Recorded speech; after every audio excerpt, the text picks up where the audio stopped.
Hi everyone. Welcome to the third episode of Four Corner Network. And I welcome all of the audience and viewers to this new episode. And to begin with, I would like to welcome all other team members and panelists.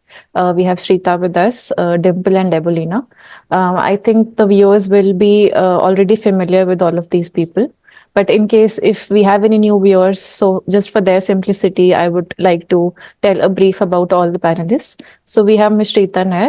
She is a RCI licensed clinical psychologist, and she is also doing her private practice. And within the field of clinical psychology, she is also trauma informed, and her practice also is LGBTQ informed. So, welcome, Shrita. After Shrita, we have Ms. Dimple Panthal. She is also a RCI licensed clinical psychologist, and currently she is teaching in a university. She's an assistant professor. Within the field of clinical psychology, she specializes in neurodevelopmental disorders and with child population. So, welcome to Ms. Dimple also. After that, we have Ms. Debolina. She is also RCI licensed clinical psychologist and a PhD scholar. She is also doing her private practice. And she also specializes in neurodevelopmental disorders and also in mental health research. So I welcome all of you to the new episode. And in this episode, we are going to talk about life in MPhil.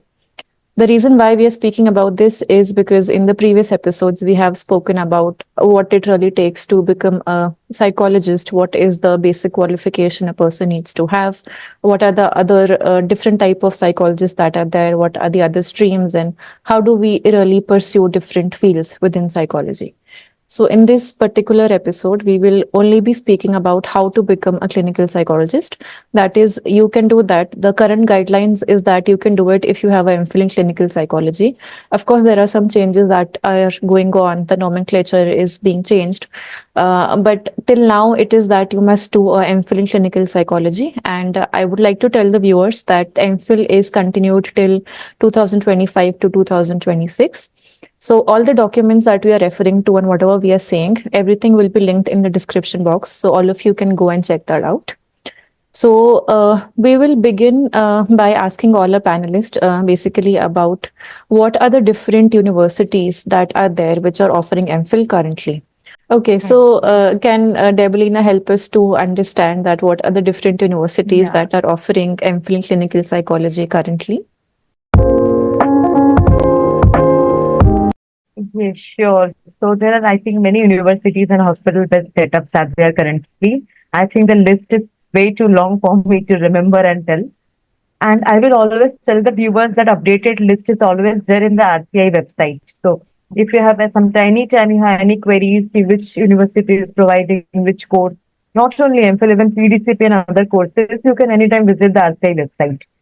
So among the few famous, I think Enhance is there, IBAS is there, and RML is there, then IOP is there, and there are a few other colleges are also there. So I think these are the really good colleges who are offering MPhil. And apart from this, there are many private colleges also who are offering MPhil nowadays. And the quality is also quite great, I think. So Right, yes, right. Dimple, what do you think about it? So yes, as Devilina has added that we need to check on RCI website whenever you are going to choose a university, because when we talk about MPhil, they get a license to run the course from government, from RCI. So basically, if you are choosing a university, understand that should I go ahead or not with my admission. So generally, university don't take admission for the years. So yes, selection of the university is good. Government institutes are also there. Hospitals are also there. Psychiatry department also are running MPhil courses. So you need to choose and be informed that are they having a license or not, so that you will be getting the better services. And even private universities, and we will also attach a list of university currently which got a license for coming years.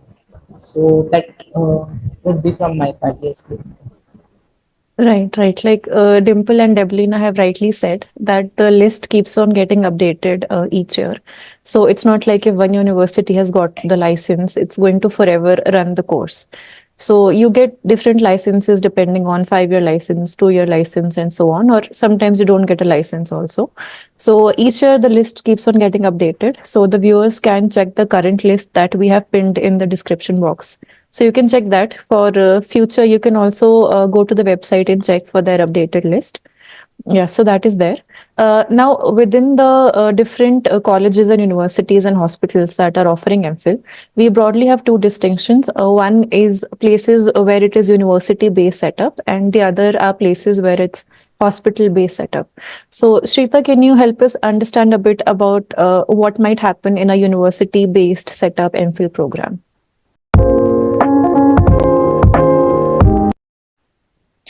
So I'll try to explain this based on my experience. I did my MPhil from a university based setup. The way MPhil is structured, in that mostly you have lectures and 80% of your curriculum is practice based. So if you're in a university based setup, there'll be some logistical issues in the sense that you'll have to first attend lectures in the university or the college, and then you'll have to go to your internship place or the hospital assigned.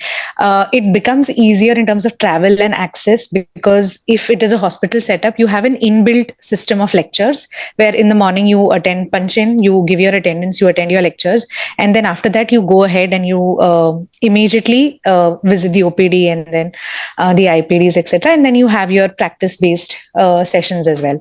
With the university based session, the because you'll have to first attend it, and then after that you'll have to punch out, and then you'll have to go to your hospital. So it becomes a little hectic in a university based setups, but everything has its own pluses and minuses.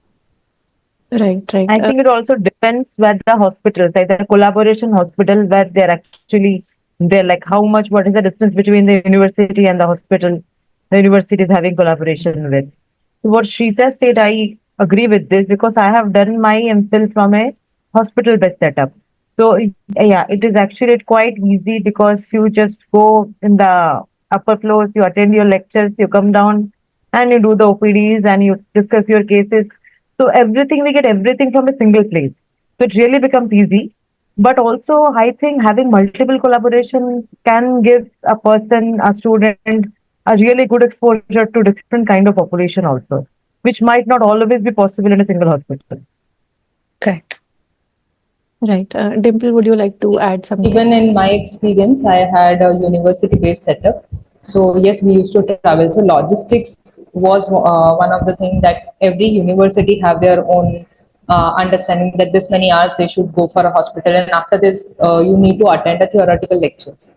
So in the morning we used to go for hospital with punching in. Again, the RCI have a compulsion that you need to punch in. There is no holidays like thing. So they have to again report it to government that yes, student have punched in. So punching in the university, going to the hospital, coming back into the university, attending lecture, and then punching out. So that was a whole day that we used to have. So it was becoming bit difficult for all of us. However, yes, if it was hospital based setup, we may have got let's say more hours in the practice, I feel, compared to specifically if I say in a university based setup. There are many private universities also who have yes, wherever the location of the hospital is, if the university is nearby, the traveling time may get cut up. Okay, or you may, let's say we used to start very early, specifically for our university, we used to start very early because we had to travel also for another 40 minutes. So yes, that was one of the things which was bit inconvenient. However, in a university-based setup, you may get many other extra things compared to in a hospital-based setup, such as timely lectures and everything, which has to be done because they have guidelines, because they have to follow university guidelines as well as hospital guidelines. So both of them run together there. Right, right. Dimple has pointed out a very important thing that MPhil is not like any other academic program where you get like summer holidays or winter holidays or celebration holidays. So it's not like that. They have a fixed structure that they follow. So there's only set number of holidays that you can take depending on when you want to take them. So it's not like, you have a lot of holidays or something like that. It's a completely different structure that is there. And that is run by RCI. So that entire structure is governed by RCI. I think another important point which Dimple has pointed out is that in a university-based setup, there is the good thing is that you have like limited, there is proper time for lectures. So you know that, okay, this time will be there for lectures. Sometimes in hospital-based setup, that might go plus or minus. So that really depends on, okay, how many patients are there, what day is it, and or what are the activities going on in the hospital. So, can all of you help us to understand, help me and the viewers to understand that how is the clinical experience like? So, for the hospital-based setup, what are the kind of patients do you see? Are they inpatient, outpatient? What other departments do you visit? And for hospital-based setup, what are exactly the type of patients and the clinical experience that you have? Yes, Shrita, you can Yes. tell. Thank you, Debalina. I think it entirely depends on which collaboration the university has had with which hospital. But by and large, I think there are OPD services and IPD services. By OPD I mean outpatient services, wherein the patients with their family members or by themselves come and visit the doctors and take their prescription and take the services then and there, and then they go back home. By IPD services, I mean inpatient department, in which patients are admitted. So they are staying within the hospital setup, but they are also getting medical treatment and whatever psychiatric treatment that they are meant to get. So the exposure occurs in both of these areas, where during the OPD hours you will have to cover the OPD, and once the OPD shuts down, by and large in India OPD shuts down in the afternoon by about 2 or something, and then you move to the IPD and you do your rounds. It also depends on how many students there are in batches. So, based on MPhil guidelines, you can have 8 to 16 students per batch. So, for students with eight seats, sometimes. To make things more convenient, their batches will be split based on which IPD, which batch will cover first. So that's an internal arrangement, but mostly it is made sure that all students get access to everything, every facility that is available in the hospital. Your approach in this is that you have to take a detailed case history, you have to take a MSc, and you'll have to apply tests that are applicable to that particular case. Okay. Just to add to Shrita's thing, so eight, as you said, 8 to 16 students. So it might vary also. It can go beyond 16 as well, depending on the number of faculties the so it might increase also. And as you said, because with my experience from the hospital-based setup, so it normal day would look like we are going, we are having attending the lectures, and there is no fixed time. Like suppose the routine will be there, but if, as you said, if the case load is very high, immediately after lecture we will come to the OPD, we will do the cases, and even in the afternoon we might have our own seminars on case presentation and or the lectures, etc. Again, go back and do the pending cases, and then go for IPD rounds and so on. Apart from that, we also, like, suppose we used to have the de-addiction clinic, schizophrenia clinic, and multiple clinics running on different days. So those clinics are dedicated specifically for those group of patients to come. And in that cases, we would sit with the like psychiatrists and the psychiatric PG interns and also the psychiatric nursing and psychiatric social work like as a team. And when the doctor, that is the psychiatrist, would see the cases, we all would watch and understand it. And sometimes we would also even try to explain it to the psychiatrist with our own case history. Yeah. So that was the experience I had. I will come to it in much detail later, but that is gone now. Right. So Deblina Deepika, has what is your experience? yes. So I have also done my MPhil from a hospital-based setup. So I really resonate with the with something that Debelina has said in particular. That during the tenure and during MPhil in the hospital-based setup, not really sure how the university-based setup goes, but in hospital-based setup, we all sit with the other fields like psychiatry, psychiatric nursing, psychiatric social work. So all like PG psychiatry students, students who are doing their MD. So they are called as junior residents. Then we have senior residents. Then we have assistant professors of psychiatry, clinical psychology, psychiatric social worker, and so on. So all of us sit together and we like look at different cases, or maybe like she pointed out, there are case conferences. So all of us are there together. So I feel if you are in a hospital-based setup, since it's just one hospital that you are attached to, there's a sense of a better attachment with other people that are there. So, for example, even the JRs, the SRs, the other psychiatrists, other people, like I spoke about psychiatric social workers, they sort of, you feel more attached with them and they feel more attached with you. So they understand that, okay, you're a part of the hospital and you understand they're also part of the hospital. So I feel that you have more opportunities for collaboration, more opportunities for learning, because you sort of understand that, okay, you're also in that system, they are also in that system, so you are there permanently. It's not like you're going to change the hospital in a few months or so. You are going to be there, they are also going to be there. So there is that sort of collaboration, that sort of trust which builds up if you're attached to a one particular hospital. And like Devlin also said, there are different clinics running on different days, running on different times also. And within the hospital there are like other things that you can go for. So like she said, there's schizophrenia clinic, there is child guidance, there is a sex therapy clinic also, de-addiction clinic, and so on. So you do get exposure to other various kind of things. And I personally feel that in hospital based setup, there is equal importance given to inpatients also. So like taking case history with inpatients, doing therapy assessment and everything. So the JR is also taking history. So we would have like a roster. So patient one, for example, if the JR is taking case history, the clinical psychology trainee will take, and then so on. It's going to happen.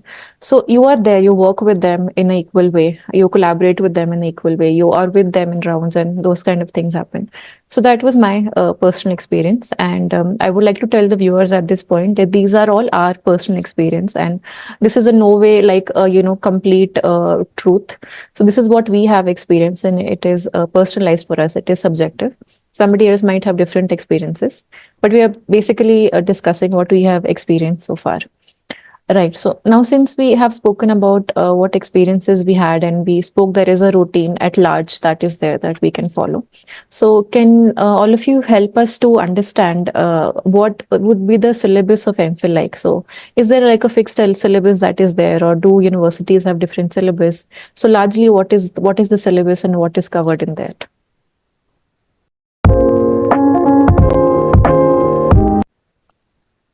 Yes, absolutely. The syllabus is fixed, and that syllabus is given by the RCI.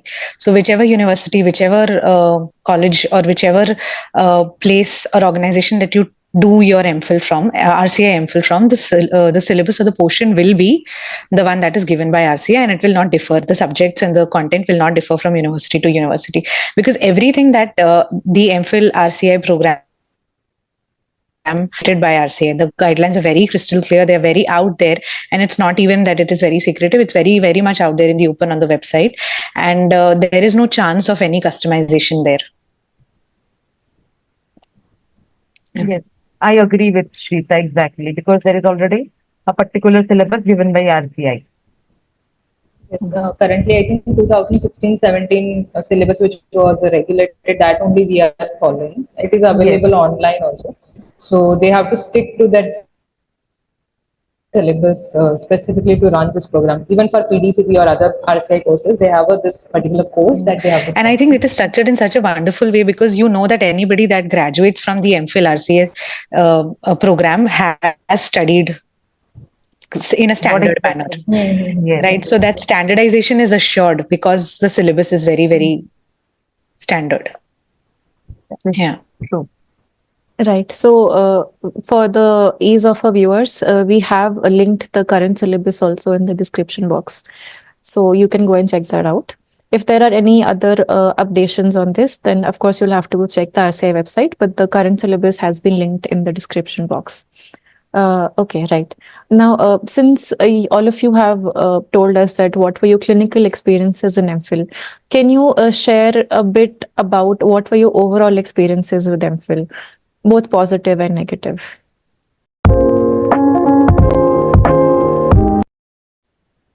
I can go. So I think all four of us will agree it is an overwhelming experience. Quite stressful, like both in a good way or bad way. I think the stress is quite high given the fact because the course structure, the syllabus itself is huge. And the time is quite less. 2 years seems to be quite less to cover the syllabus provided. And apart from academic course that you only study, we study, just go and attend lectures and go away home. We also have to see the cases. So seeing the patients and doing the assessment, and in the second year doing the therapy and also doing the assessment, writing the reports, it takes up a huge chunk of the day. The whole day, I will say, and without any break. And till now, the RCA guideline was there is only 15 days of break allowed in a year for a particular year in MPhil, and also in PDCP. And the number of holidays can be checked from the RCI, so how much is allowed. So it's quite hectic, I will say. The positive part, what I felt, that got to learn so many things, and so many cases assessment. It automatically boost up the confidence. And case discussion with the supervisors that really helped us to see things in multiple perspectives. And the major negative part is the hectic thing, I will say. But I think that is also normal, that one has to go through that thing to reach to the point. Because of if a person is not going to that hectic schedule, will not understand how to complete a case within a given amount of time, and how to see multiple cases in a stipulated time, and so on. Yeah. I think to Yes. add on to what Dibulina, sorry, Dimple, please go ahead. No, you go on. To add on to what Dibulina was saying, I think in the second year is when things start to become very, very, busy, because not only do you have to do assessments, not only do you have to take your basic case history, MSc, and tests and make reports of that, you also have to do therapy. You also have to make a report on your therapy, what your, how your program is going. You have to keep your logbook updated, and you also have to do a dissertation. So, Yes, the research yes. so it becomes very busy, and given the long working hours, essentially you don't really have a free moment for you to put your leg up, sit back and relax. Having to provide assessments, like we said, since you are associated with the hospital, you also have some ethical responsibilities towards that hospital. So if a report has to come out on a set day, Yes. it has to come out on a set day, because that the patient is coming for a second consultation based on your Yes. date. So you can't slack off on that. So you have a lot of responsibility on your shoulder, and it is a professional course. You're not going in there as a student only, you're a professional, because you've completed your masters, and you're a psychologist, so you're going to gain additional training within psychology, that is within your clinical leg of psychology. So it's a professional course. It demands a lot of investment in terms of time, in terms of effort, in terms of a lot of things. To speak on my personal experience from MPhil, is that it was definitely, like Dibelina said, it was very hectic. But one thing that I learned in the last leg of my MPhil is that I couldn't have ever, I shouldn't have expected it to have the same routine as that of masters. In the sense, in masters, you will have teachers teaching you different subjects. They'll come with an attendance book, and they'll come and teach you everything. It's very straightforward. The delivery is very straightforward. But MPhil is a program which is very self-driven. You have to take initiative, and your teachers are there to support you in your questions.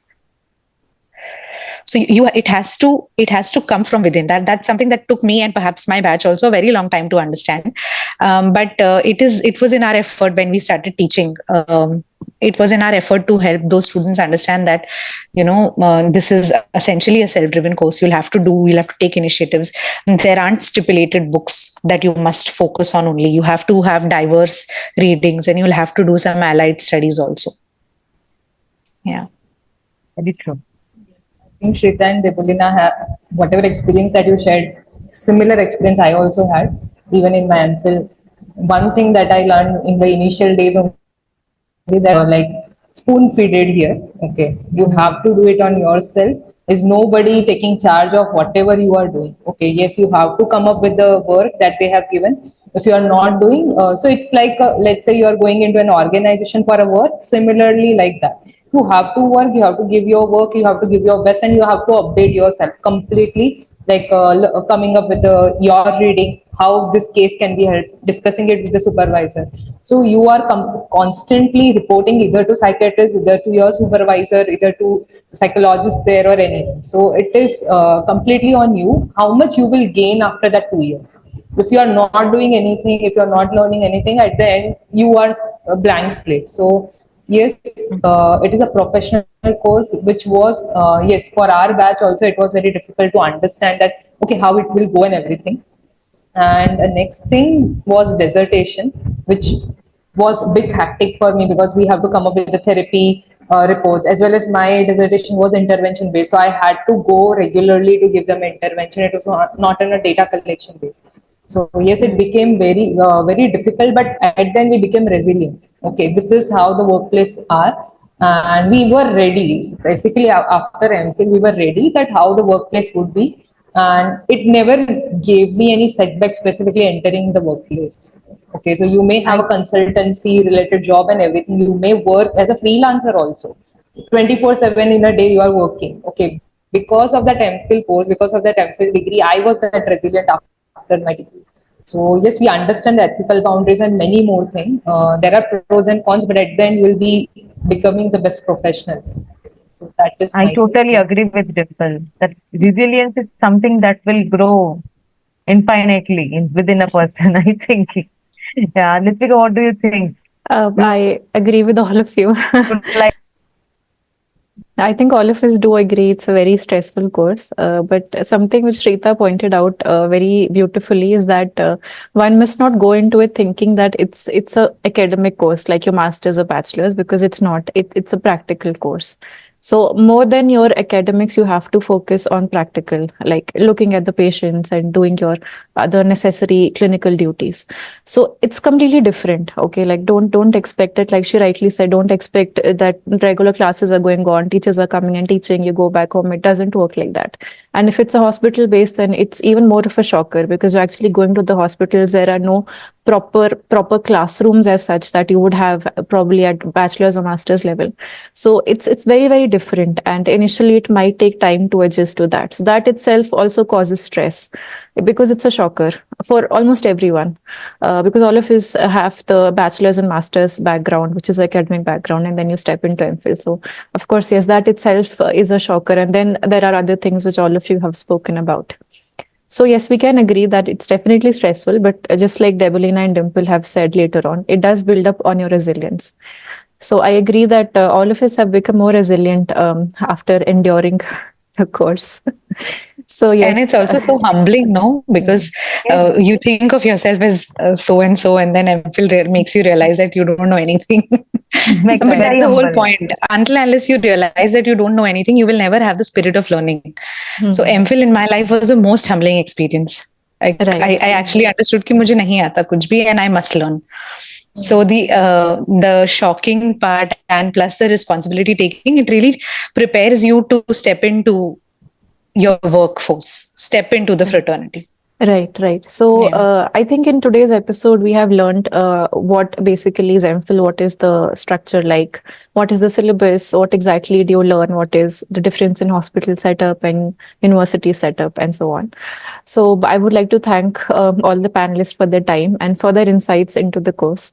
And I'm sure the viewers would have gained something out of this. So thank you, all of you, for your time and for your wonderful insights. So now that we have spoken about what is MPhil and what do we do in MPhil. So MPhil is the way to become a clinical psychologist. Now it's only fitting if we speak about what exactly is therapy and what happens in a therapy session. So this is what I think it's better if we speak about this in the next episode. So I would like to thank everyone once again, and everything that we have spoken about, everything is linked in the description box, so the viewers can go and check that out. If you have any questions for us, you can use the comment section to ask the questions. Okay, all right. So thank you, everybody, and Thank I you. will see all of you in the next episode. Goodbye.